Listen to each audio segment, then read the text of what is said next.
Welcome everyone to the 2020 Robert Francis Kennedy Book and Journalism Awards. We wish we could be with you in person. We usually do this in Washington, D.C.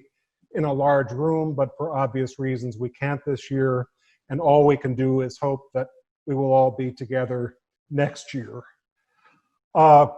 Given my line of work as an historian, I think it's always important to study great leaders of the past, but I think it's particularly important in these times because in America, we've got a national presidential leadership that is probably about as antithetical to that of Robert Kennedy as you can get. And that's why I think at this moment, it should be particularly welcome for us to have these Book and Journalism Awards, which do so much to inspire us with the values and the ideals and the purposes that Robert Kennedy had. Those things are welcome in a time when you have national leaders who are like Robert Kennedy. I would make the argument it's even more important when you need him as an example to follow and something hopefully that we will see once again in the future. We will begin by hearing from Kerry Kennedy, the incomparable author, attorney, activist, and president of Robert F. Kennedy Human Rights and the inspiration for us all. Hi. I'm Kerry Kennedy, and I'm president of Robert F. Kennedy Human Rights. Welcome to the 2020 Robert F. Kennedy Book and Journalism Awards. Monday night, the world stood still when the President of the United States declared he was on the side of the demonstrators, then invoked the Second Amendment right to bear arms and ordered military assaults on lawful protesters. Mounted on horses and brandishing shields, a phalanx of men dressed in full battle array at the directive of our commander-in-chief charged peaceful American citizens, firing tear gas and shooting rubber bullets, all to make way for Mr. Trump to have a photo op, standing with a Bible, which he held awkwardly, first showing the cover, then the spine, in front of a church at which he never prayed. The world stood still, but the journalists went to work. They took the photos, they videotaped the remarks, they broadcast the horses, they displayed the lawful protesters under arrest. They showed us the truth. That's what the RFK Awards are all about. RFK Human Rights was started in 1968 by a group of journalists who followed my father during his presidential campaign. For the last 54 years, we presented these awards to journalists who cover issues of social justice, prod our conscience, waken us to the corruption that spoils our land and threatens our democracy. The RFK Awards are known as the Poor People's Pulitzers. It's especially meaningful for me to present these awards at a time when, across the globe, the press is under attack.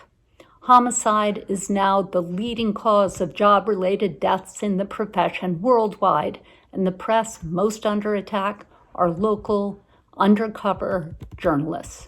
Local journalists risk imprisonment, torture, and death for basic rights most of us are lucky enough to take for granted. The right to shoot a picture, the right to print something in a newspaper, the right to express themselves freely. They have rejected the role of passive spectator, victim of political or social status quo, pawn of events. They have chosen instead to engage in a personal battle to change in some small or substantial way the history of their countries will be written. In this era of fake news and what Time magazine calls a war on truth, journalism is a more complex and difficult task than ever. Investigative reporting on the local, national, and international level keeps our democracy honest, holding those in power accountable by speaking truth to power. And it keeps us accountable, shining a light on the dark corners of society and within ourselves. Telling story after story of heartbreak and heroism during a worldwide pandemic has been anything but easy or formulaic in recent months. We know your work has been challenged. We know that you have had to adapt. You have delivered live reports from your living room, abandoned your regular beats, juggled childcare, and made the deadlines despite untold pressure. All this while for far too many journalists, you have endured watching your pay reduced and your job security threatened. Media outlets across the country were already under unendurable economic pressure before COVID. According to NYU's Mike Posner, since 2004, more than 1,800 local newspapers have folded, leaving over 1,300 American communities without local news coverage. Much of this decline is the result of lost advertising revenue, which has fallen by an estimated 70% since 2006. As a result, there are far fewer journalists, especially those reporting on local news. Nationwide, there are fewer than 38,000 people working as reporters, editors, and photographers, a decline of 47% since 2004. Media outlets already under pressure have been ravaged by the economic impact of the coronavirus. On top of all of this, you have come under attack by our nation's commander-in-chief. Then, the nation watched, stunned, as CNN correspondent Omar Jimenez and his crew were arrested live on the air while they covered Minneapolis citizens protesting police lynching of George Floyd. When a journalist is threatened and arrested, the free and fair gathering of the news is arrested as well, and the foundations of our democracy are at risk. Still, you haven't quit. You've followed the leads, you've exposed the truth, and you've educated us all. We are endlessly grateful. I wish I could hand that bust to the winners in person and congratulate you all. We have some truly remarkable work to celebrate today. But given the circumstances, we are especially grateful to some of our nation's leading journalists for joining us today to celebrate the outstanding work of their colleagues on issues that reflect my father's ideals of equality and social justice. This afternoon, we celebrate you. While you all know the saying, the news never sleeps, we hope you can take a moment to slow down and feel the depth of our appreciation. Now, I'd like to introduce journalist Peggy Engel, director of the Alicia Patterson Journalism Foundation and chair of Robert F. Kennedy Human Rights Journalism Award Committee. Take it away, Peggy. Thanks, Kerry. I'm coming to you today from Maryland. Before we begin announcing our award winners, I'd like to recognize the 2020 Journalism Committee. It includes Roberta Baskin, Jennifer Eight Lee, Kimberly Adams, John Seigenthaler Jr., Alicia Shepard, Karen Tumulty, and Jim Wooten. They were invaluable. I can't thank them and all the dozens of preliminary judges enough for their time and attention. These judges volunteer their time because they know that a vibrant, fearless free press and the investigative journalism that sustains it protects us and keeps our democracy strong. And now, during the global pandemic, journalists who themselves are essential workers on the front lines of this crisis are being challenged like never before. Today, we pause to reflect and celebrate on the outstanding journalism that explores issues that were important to Robert F. Kennedy, issues that have never been more critical than today: human rights, social justice, and the power of individual action. This year, we are also lucky to have a group of special presenters to underscore the importance of the journalism being honored. Our first presenter made history as the first woman to be the solo anchor of a U.S. network news broadcast. Here's Katie Couric. Thank you, Peggy. I'm so happy to be a part of this celebration of important journalism that keeps our democracy strong and honest. Obviously, investigative journalism is so critically important in revealing abuses of power, and often it also reveals inequities between class and race. So, I'm pleased to announce the first award winner tonight is an outstanding high school journalist who uncovered disparities between Black and white students in Iowa City, Iowa. Take a look. City High in Iowa City has one tenacious young journalist. She set out to write a story about the school to prison pipeline. She started digging and found that Black students make up just 20% of the school district population, but account for 60% of both in and out of school suspensions. She also found a report from the ACLU that shows in Iowa Black girls are 9 times more likely to be arrested than white girls. This high school journalist interviews a white girl who's caught with marijuana. She gets off with a warning, although she knows of Black students who are suspended for the same thing. By bringing to light an issue that is not talked about, she received thanks from teachers on her own campus and helped to bring statewide recognition to her journalism team on campus.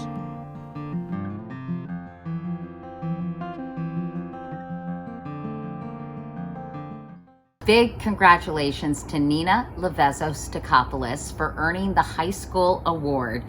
Congratulations, and thank you for exposing that Black students in your school system are nearly 2 times as likely to be suspended as their white peers. Great work, Nina. Congratulations. Robert F. Kennedy Human Rights salutes student leaders, of course, and it looks to student journalists to continue the tradition of journalism at its finest, to speak truth to power and hold our leaders accountable. It's time to honor our college award winner for an extraordinary piece of multimedia reporting that uncovered disturbing gaps in FEMA's response to smaller, more remote communities recovering from natural disasters. Let's take a look at that. This is incredible damage. I mean, it's just the neighborhood is gone. We're getting water from the river and from the sky. The wildfire war is not a war that we will win. If ever the cavalry was needed, it is now, and it is in New Orleans. It always happens to everybody else. Sometimes we're that everybody else. State of emergency is a major undertaking as journalism students traveled across the country to investigate natural disasters. 911, where's your emergency? My house is destroyed and my roommate is missing and the above floor is gone. There was 2 apartments. The above floor is gone and my boss's wife is missing. The 37 student journalists uncovered disparities in disaster recovery. They found that remote communities suffer most. They have scant resources without help from the federal government after devastating natural disasters. What they found was alarming. It showed these tragedies in small communities accounted for more than 60% of all federally declared disasters from 2003 to 2018. But these same communities were shortchanged by the federal government when it came to assistance. In Puerto Rico, they find a family with nowhere to go. Ahora mismo en La Vega, en una escuelita abandonada. Aquí llevamos 9 meses. This remarkable effort of unsurpassed scope demonstrates that it's not just the land that's battered by these natural disasters. This plaque tells a story of heartache. The human toll is immense. So it's not just the land, it's also people. And some never recover.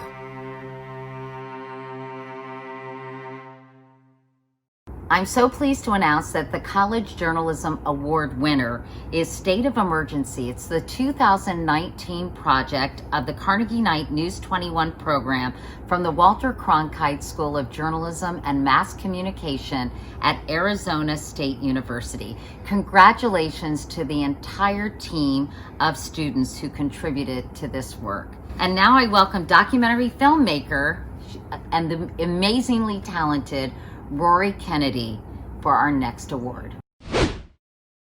Hi there, I'm coming to you from my living room in Los Angeles, California. My father, Robert Kennedy, encouraged reporters to bring us the information we need to know, no matter how remote the story, upsetting the topic, or difficult the circumstances.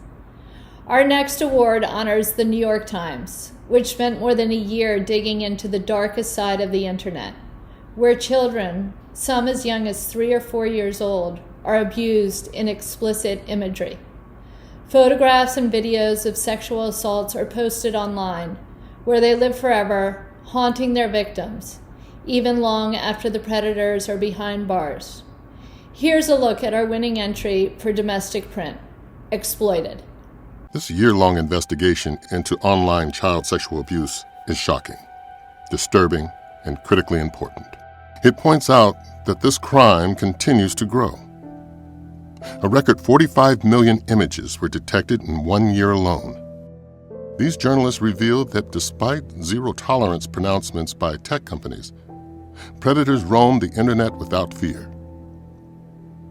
The 4-part series shows the major tech firms know their platforms are inundated with illegal photos and videos, but they look the other way. The federal government has also failed victims. A law passed by Congress in 2008 aimed at curbing the illegal activity has fallen short, largely because only half the funding has been distributed. Police departments are overwhelmed as they run into delays dealing with uncooperative tech companies. We learn of 2 sisters who are victims of abuse. Their perpetrators end up behind bars, but their images last forever, finding new audiences and providing a lifetime of anguish for victims. Another story demonstrates that sexual predators continue to search for new victims, making virtual connections with children through video games and online chats.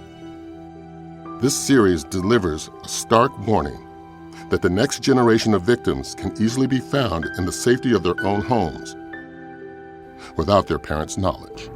Our congratulations to the New York Times team that brought us this heartbreaking piece. Michael Keller, Gabrielle J.X. Dance, and Nellie Bowles. Exploited is a powerful call to action to end online child pornography. Now to announce the winner of the International Print Award, Robert F. Kennedy Human Rights understands well that the fight to preserve and advance human rights is a long and arduous one. It's also a struggle that could not be more important. Having spent 3 years in a protracted battle to obtain the interview transcripts of the Special Inspector General for Afghanistan Reconstruction, the Washington Post earns the award for the Afghanistan Papers with its searing insights into the longest war in American history.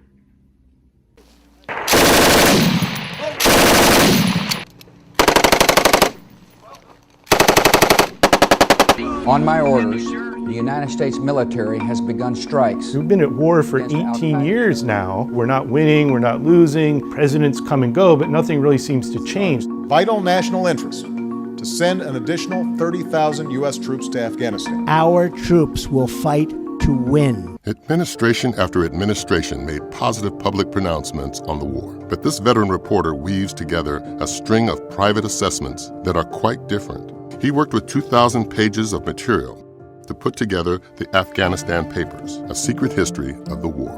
This material had been suppressed for so long that this was an original way to tell the story of all the failures in Afghanistan. We're basically fighting the wrong way. We just let the Afghans rip us off because we didn't know how the story was going to end. We are not really here to win.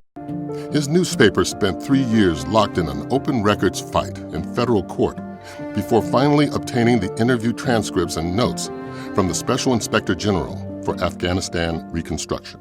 What the reporting shows is Afghan security forces unable to police themselves. But the most damning part of this amazing body of work is the words of the people on the ground. We're all doing a great job. Really? So if we're doing such a great job, why does it feel like we're losing? Michael Flynn was, just unsparing in his criticism of how the war was going. The more we got, the more we realized that the patterns here of what all these people said really added up to a real indictment of how the war was fought and the policies behind it and how misguided they were. It's an exhaustive effort and an excellent behind-the-scenes record of war. Congratulations to Craig Whitlock and the Washington Post for winning the International Print Award for the Afghanistan Papers. Robert F. Kennedy Human Rights recognizes the power of photographs to open our eyes to that which is difficult to see and take us places we otherwise might not experience. Our domestic photography winner captures the essence of the American heartland as it suffers the effects of economic hardship, climate change, and trade wars. By spending months with one family, Ricky Kennedy was able to produce unforgettable and dramatic images. They reflect the joy and the heartache of one family's profound commitment to farming. These are the weathered hands of a Minnesota farmer. He's tilled the land for decades. He's holding a picture of his parents. His father farmed this same land for more than 60 years. Farming is in his blood. And now his son is working on the farm too, along with his wife and children. The family's dream of handing down the family business from generation to generation is in jeopardy. Bad seasons, nasty weather, lousy crop prices, and the trade war with China are all proving to be too much to contend with. The family roots are deep, but the hole they are in is even deeper. One photographer captures this heartland heartbreak as a family married to the land must wrestle with reality. All those long hours, all the sacrifice and sweat equity, all the history combined may not be enough to save the family farm and their way of life. We see in these photographs the pride and the pain of a family trying everything they can to hold on to the land passed down since the late 1800s. At a time when bankruptcies in Minnesota have jumped by 15%.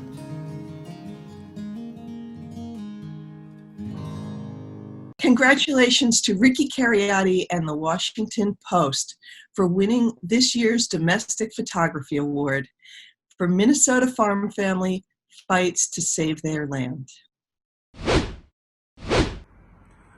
Robert F. Kennedy Human Rights understands firsthand the struggle in Venezuela for democracy against the human rights atrocities that are going on there.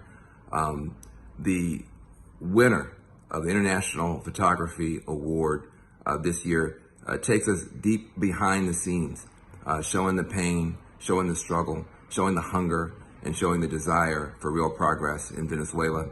The entry that won this year is called Venezuela on Edge. This photographer has covered many hot spots during his career.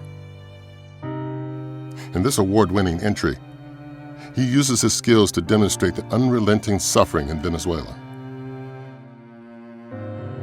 We see how sanctions aimed at the government are hurting the country's most vulnerable.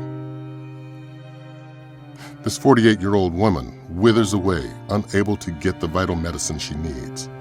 There are other haunting images as well, like this malnourished little girl in a hammock waiting for her mother to return from begging for money and food on the street. In this image, people sleep on the sidewalk in a country beset with blackouts. That lack of electricity means no air conditioners or fans inside their homes. Add it all together, and this is a rich, compelling tapestry of the true victims in the collapse of Venezuela.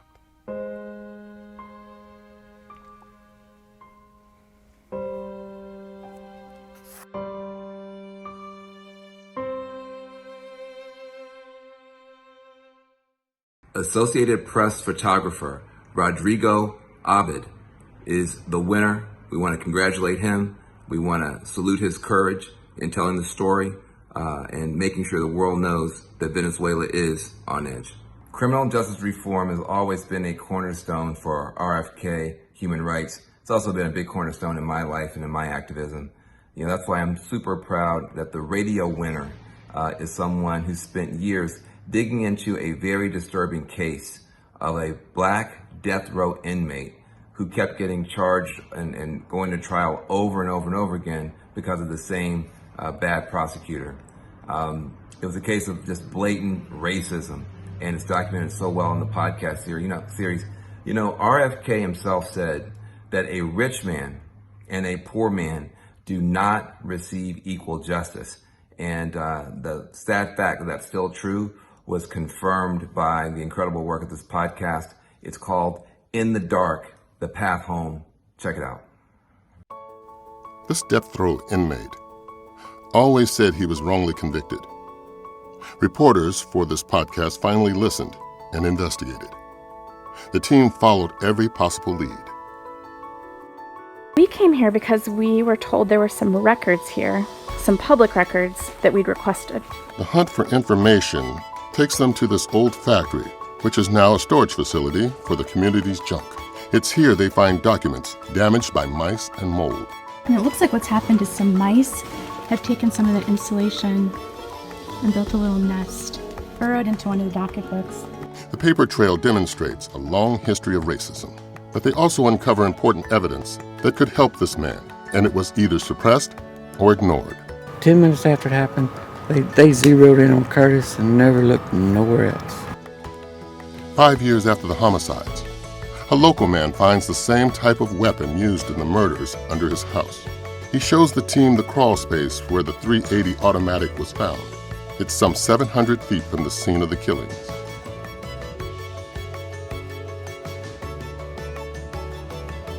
Once inside the courtroom, the local prosecutor does his best to stack the jury against the black defendant. Curtis Flowers looked over at a jury box that was almost entirely white. This in a county that was almost 50% black. They convicted Curtis Flowers, and they sentenced him to death. Later, he walks out of prison 23 years, 6 trials, and 4 death sentences after he walked into prison for the very first time. All 23 years, he maintained his innocence. And because of this podcast, now people were listening.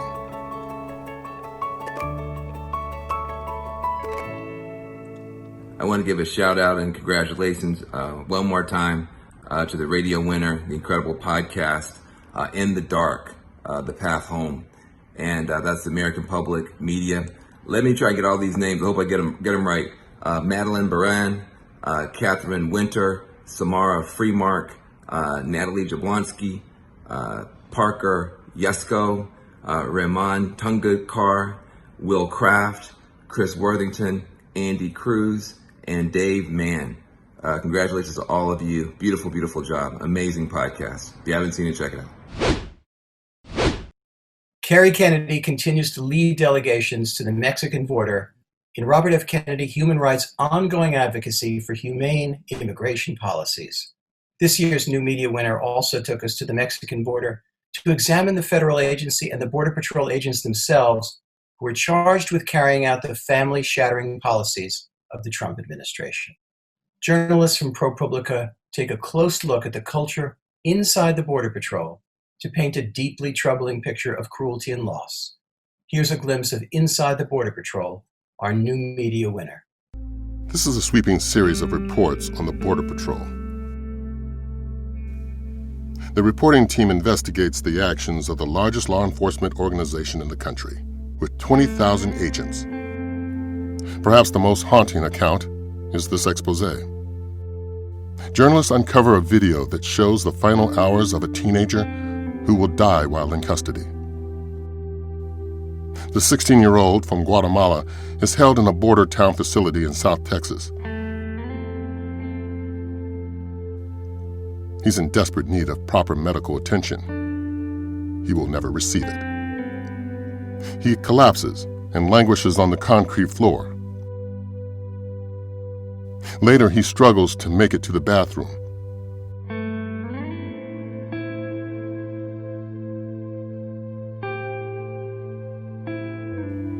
The investigation shows that the government's version of the events are in question. Mysteriously, the surveillance video is stopped and doesn't start back up for 4 hours. The Border Patrol refuses to explain the gap. They claim the teen was discovered during a welfare check, even though the surveillance video clearly shows it's his cellmate who finds him and goes for help. Healthcare workers who provide support for immigrants called this evidence of medical neglect, and the House promised further investigations. Congratulations to everyone. A.C. Thompson, Ginger Thompson, Melissa Del Bosque, Jeff Ernsthausen, Robert Moore, Susan Schmidt, Mariam Jamil, Lucas Waldron, Dara Lind, and Katie Campbell. Our congratulations to ProPublica and those who brought us inside the Border Patrol. Now it's time to honor this year's cartoon winner, J.D. Crowe of the Alabama Media Group. He wins the award for his use of wit and artistry to illuminate policies that are harming women, the poor, and people of color in the state of Alabama. Please take a look. My name is J.D. Crowe. My day job is to work for AL.com and Alabama Media Group, and I draw stupid pictures of stupid politicians. I'm tired of drawing ugly, lying politicians. I want to draw some real people. He's an editorial cartoonist who describes himself in a self-deprecating manner. But his cartoons are far from stupid. They are searing. He sharply assails the state's abortion ban, the most restrictive measure in the nation. The governor is skewered for signing it into law. He also calls out the inhumane conditions in the state's prisons.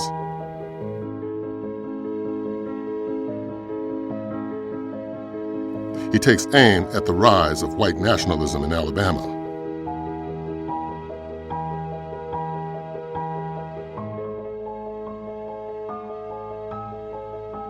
No matter how powerful, no one is spared from his editorial cartoons. Congratulations to J.D. Crowe of the Alabama Media Group for advancing these aims with his art and for winning this year's award for cartooning. Now here's Soledad O'Brien. Thank you so much. Journalists have brought us devastating stories out of Syria. We've seen the pain, destruction, and death from this crushing war. But no one has given us as distressing and deeply personal a window into Syria as our international television winner, who chronicled the uprising in Aleppo. Here's a look at this year's winner for Sama. Mama? This documentary is a love letter from a mother to her child. This precious baby is born into a world that makes no sense. It shifts from tenderness to terror in the blink of an eye. A mother's lullaby is replaced by the sounds of shelling nearby. They seek shelter, but the bombs land right at their doorstep.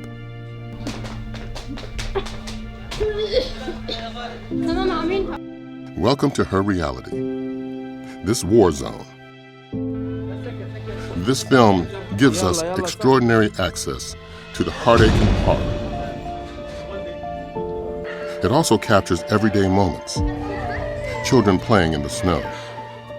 These smiles and laughter are vital in propelling these survivors forward. This young mother and filmmaker is here for it all as she shows us everyday life in a war zone. She spends 5 years filming as she watches her city collapsing.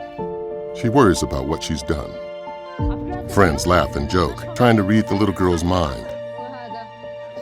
Mom, why did you give birth to me in this place?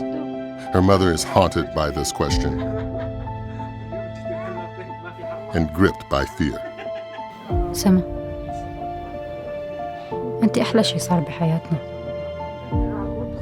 بس شو هالحياة اللي أنا جبتك عليها؟ أنت ما اخترتي هذا الشي. حتسامحيني؟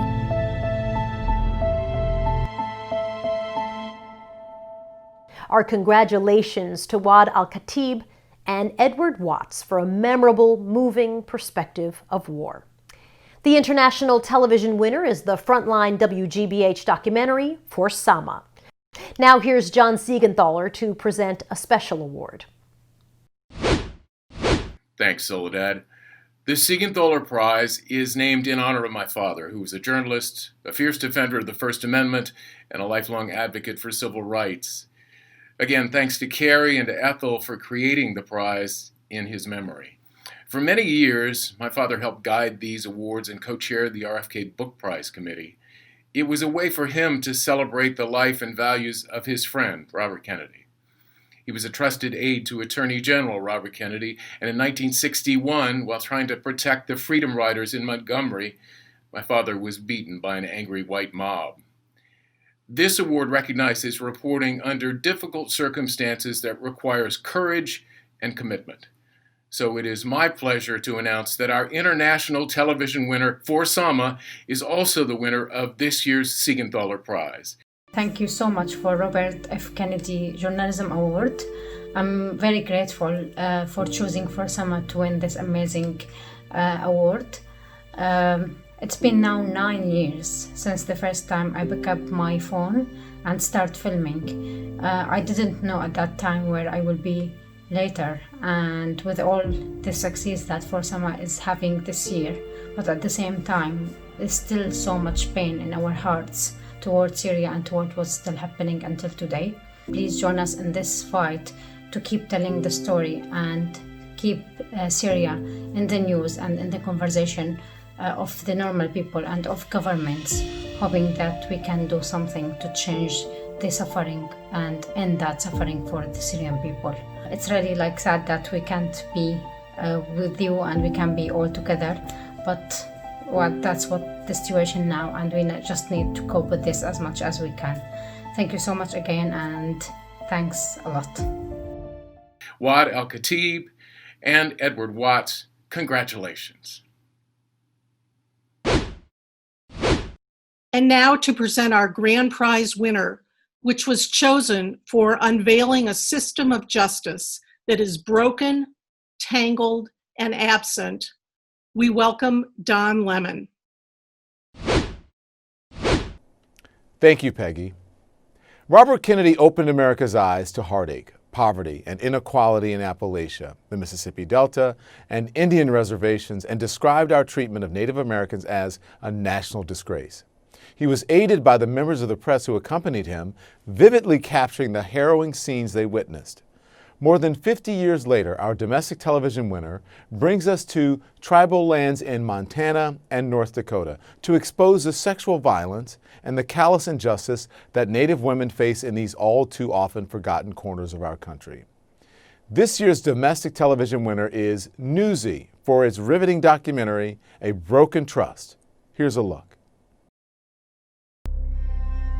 I was a victim when I was 13, a victim when I was 14, and a victim when I was 34.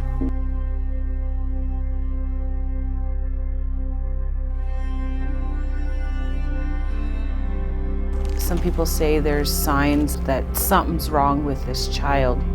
Well, you took a look at my grades, they were perfect. I was good at pretending nothing happened. Nothing happened. I wasn't that girl. She was that girl. And she wasn't alone. This statistic shows how widespread sexual violence is. And it's caught in a web of secrecy and silence. When you talk to Native women who have lived their whole lives on a reservation and they say, I can't think of any woman that I know who hasn't been victimized in this way. Native women have told me that what you do when you raise a daughter in this environment is you prepare her for what to do when she's raped, not if, but when. This investigative team digs deep into the complexities that make prosecuting already difficult cases even harder. It makes that conviction even more difficult to attain. If one agency drops the ball or one piece of evidence doesn't get collected correctly, the whole house of cards falls. Broken Trust shows us the flaws, but also demonstrates the strength of survivors. I'm still going to have a good life. I am still going to keep pushing forward. There's no other option. Who else is going to be here to be somebody else's hope?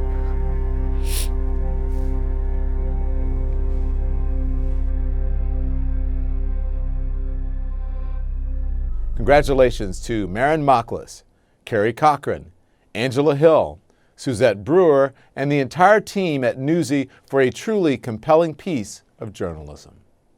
The grand prize winner and first place domestic television honors go to Newsy, A Broken Trust.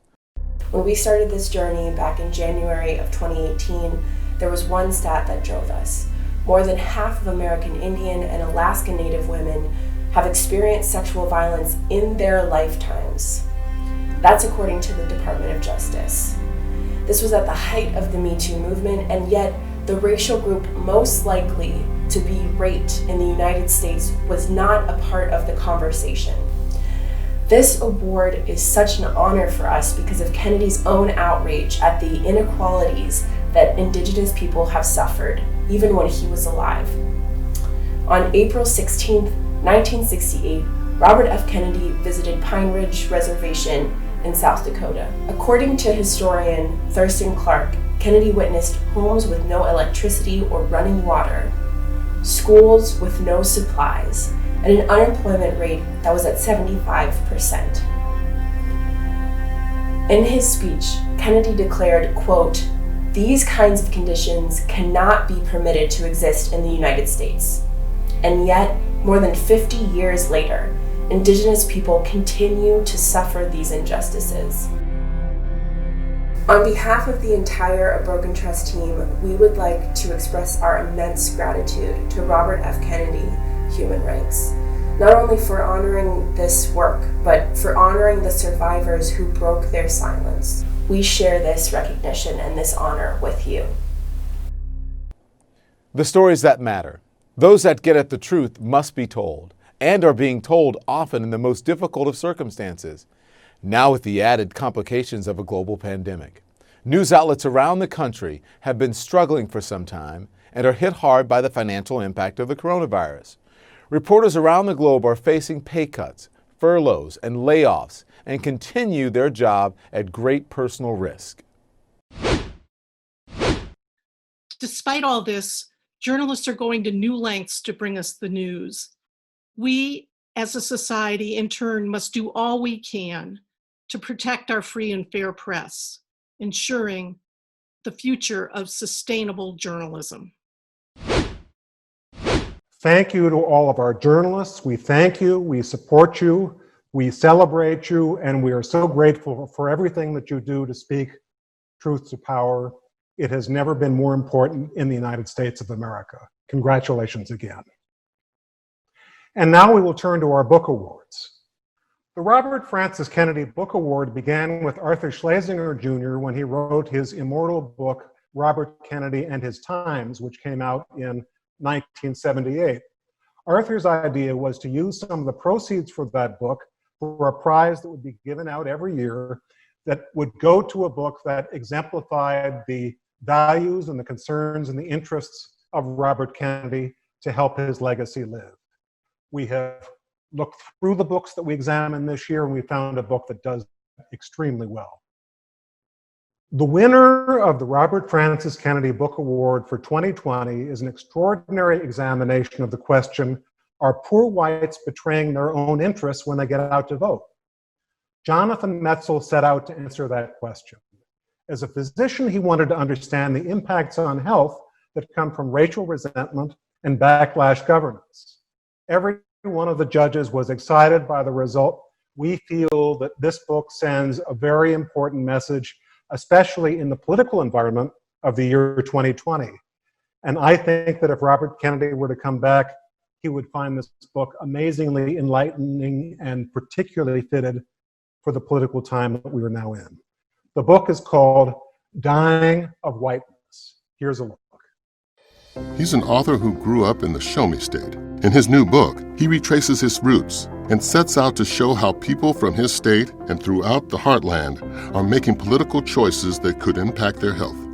The result is this groundbreaking book. This sense of white identity politics was, in some instances, a more powerful driver than longevity or well-being for dictating how people behaved. In very pro-gun communities, what happened was that the people who were pushing for guns the most were also putting themselves at the highest risk because most gun death is gun suicide. These are choices that extend to healthcare. Certain people who we spoke to who had tremendous medical need, but at the same time, they were going to reject the possibility of getting this health insurance, not because they didn't need it medically or financially, they definitely did, but because of this bigger ideology about politics. By spending time researching the resentment that motivates these choices, he believes he can make a difference, because in the end, these decisions are a matter of life and death. And one person should not define what it means to be white in America. Ultimately, we need to have a much more broad conversation about whiteness. We can't just let Donald Trump define what it means to be white. There needs to be pushback on this point about race in America. Jonathan Metzl was delighted when we called to notify him that he had won the 2020 Robert Francis Kennedy Book Award, but let's hear directly from him now. I'm so grateful and so honored by this award. I wrote the book, Dying of Whiteness, not in any way to blame anyone, to say anyone was uneducated or ill-informed, but really as a wake-up call for our country, to basically say that there was a particular politics that was spreading in our country, a politics that was anti-immigrant, anti-government, pro-gun, and it was leading us to some very bad places for everyone. What I showed in the book was that people who supported those policies were seeing falling lifespans. I wrote the book to say, let's change course. Diverse societies are much stronger societies. If we can raise up everyone and we can create policies that help everyone, we'll be in a much stronger place as a country. You never start a project thinking that it would end up with an award like this, but not just any award, an award that I feel like for me is so central to what I try to do in the book also, which is to promote health justice and social justice and equality. So for me, just an unbelievable amount of gratitude and thanks, and also particular meaning for this particular award and what it means in the context of the work I'm trying to do. That brings us to the end of the 2020 Robert Francis Kennedy Book and Journalism Awards. Oh, how I hope we can gather together and do this in person next year. Hi. Again, Kerry Kennedy. I just want to say thank you to everyone for joining us today for the 2020 RFK Book and Journalism Award ceremony. A big shout out to Mort Zuckerman and Eric Gertler for your financial support that made this ceremony possible. Most of all, I want to thank our judges for their incredible work and to our journalists. You're out there. You're the ones who are investigating, holding officials accountable, making our democracy strong, and daring to speak truth to power. We are endlessly grateful to all of you. And to everyone else in our audience, I want to say thank you for your interest. Thank you for joining us. I invite you to learn more about the work of RFK Human Rights, and especially a plea to support our work in these difficult times, in this difficult year. We only survive by the generosity of our supporters. So please come and visit us at rfkhumanrights.org/donate or rfkhumanrights.org. Thank you so much, and hope to see you next year. Bye. Whenever any American's life is taken unnecessarily, whether it is done in the name of the law or in defiance of the law, whenever we do this, then the whole nation is degraded. And yet it goes on and on and on in this country of ours. Too often we excuse those who are willing to build their own lives on the shattered dreams of other human beings. Some accuse others of rioting and inciting riots, have by their own conduct invited them. This is the violence of institutions, indifference, inaction, and decay. This is the violence that afflicts the poor, that poisons relations between men because their skin has different colors. This is the slow destruction of a child by hunger and schools without books. This is the breaking of a man's spirit by denying him the chance to stand as a father and as a man amongst other men. We learn at the last to look at our brothers as aliens. For when you teach a man to hate and to fear his brother, when you teach that he is a lesser man because of his color, then you also learn to confront others, not as fellow citizens, but as enemies, to be met not with cooperation, but with conquest, to be subjugated and to be mastered. We learn to share only a common fear, only a common impulse, to meet disagreement with force. But this much is clear: violence breeds violence, repression breeds retaliation, and only a cleansing of our whole society can remove this sickness from our souls. We must admit the vanity of our false distinctions and learn to find our own advancement in search for the advancement of all.